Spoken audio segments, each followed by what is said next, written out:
Assalamualaikum warahmatullahi wabarakatuh. Innal hamdalillah nahmaduhu wa nasta'inuhu wa nastaghfiruh wa na'udzu billahi min syururi anfusina wa min sayyiati a'malina may yahdihillahu fala mudhillalah wa may yudhlil fala hadiyalah. Asyhadu an la ilaha illallah wahdahu la syarikalah wa asyhadu anna Muhammadan abduhu wa rasuluhu alladzi la nabiyya ba'dah. Kaum muslimin wa muslimat rahimakumullah dimanapun Anda berada. Al-Fakir di sini akan menyampaikan 5 hal pilihan bagi orang fakir dan 5 pilihan bagi orang kaya. Dalam kitab Nasuhul Ibad karangan Syekh Nawawi Al-Bantani bahwa sahabat Sufyan Al-Tsauri berkata, annahu qala ikhtarul fuqara'i khamsan. Ada 5 pilihan bagi orang fakir. Yang pertama yaitu rahatun nafas. Rahatun nafas di sini adalah jiwa yang tenang. Jiwa yang tenang dari rasa kegelisahan, dari rasa kegundahan terhadap sesuatu yang mewah. Baik itu juga dari hartanya maupun juga dari pakaiannya. Maka walaupun dia hidupnya itu fakir, tidak punya harta, tidak punya pakaian yang mewah, tetapi jiwanya tetap lapang. Yang kedua yaitu faraghatul qalbi. Hatinya itu akan menjadi lapang. Hatinya yang lapang itu dalam hal apa? Walaupun dia seorang fakir, dia tidak memenuhi dari setengah dari kebutuhan maupun juga tanggung jawabnya, dia tetap bersedekah.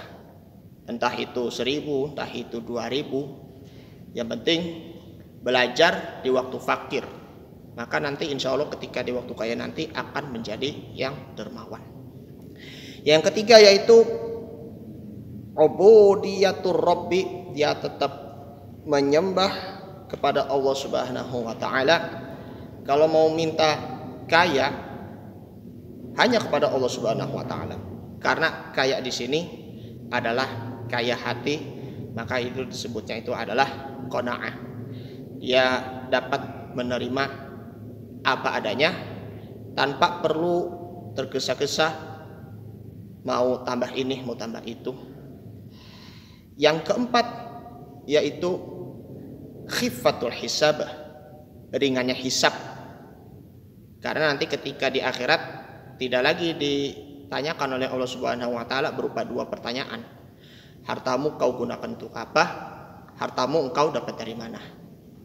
Yang kelima yaitu darajatul ulya. Dia dapat memperoleh derajat atau kedudukan yang tertinggi di sisi Allah Subhanahu wa ta'ala. Sebaliknya yang kelima, ya, Sufyan Al-Tsauri mengatakan lil aghniyai khamsan. Ada 5 perkara, ya. Ikhtarul aghniyai khamsan. Ada 5 pilihan bagi orang-orang kaya. Yang pertama yaitu ta'bun nafas.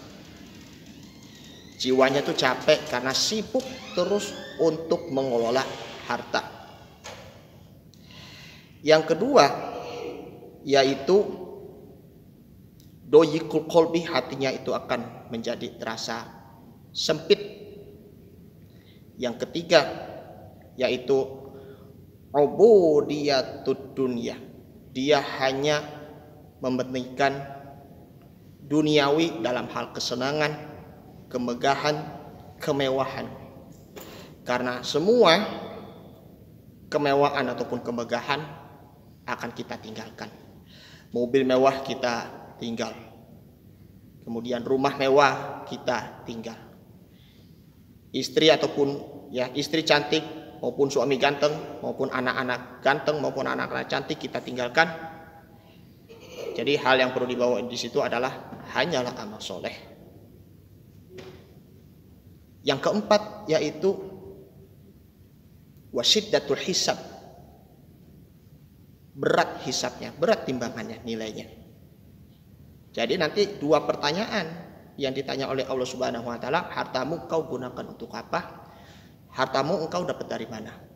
Khawatirnya nih, kalau bagi orang yang kaya ketika ditanya oleh Allah Subhanahu wa taala di akhirat, nanti seolah-olah ditanya, apakah kamu mendapatkan hartanya itu dari hasil korupsi, mengambil uang negara, ataupun dari hasil gratifikasi atau pungutan liar, ataupun dari hasil curian. Na'udzubillah. Hartamu kau gunakan untuk apa? Apakah itu hanya untuk berhambur-hamburan saja ataupun hanya untuk berfoya-foya? Subhanallah. Yang kelima yaitu darajatus sufla, memperoleh derajat yang terendah, kedudukan yang terendah. Maka dari itulah bagi orang-orang kaya, jangan takut bersedekah karena takut rezekinya berkurang. Yang penting insya Allah Allah Ta'ala akan memberikan gantinya yang lebih baik. Masa orang-orang kaya masih kalah juga dengan orang-orang fakir, walaupun orang fakir tetap bersyukur, tetap juga bersedekah walaupun hanya seberapa. Maka dari itu hiduplah sederhana, maka di situ di baliknya ada keberkahan. Kalau mau jadi orang yang kaya, orang yang dermawan, sedekahlah. Karena dengan bersedekah ini itu akan dapat menghapus jiwa bakhil ataupun pelit. Jadilah orang miskin yang dermawan dan jadilah orang kaya yang dermawan. Ma'asyiral muslimin wa muslimat rahimakumullah, bersyukurlah bukan karena banyaknya harta, tetapi bersyukurlah, maka insya Allah Allah Ta'ala akan memberikan nikmat yang tak terhingga. Jadi bahagia bukan karena banyaknya harta, banyaknya uang, tetapi bahagia, tetapi banyaknya bersyukur.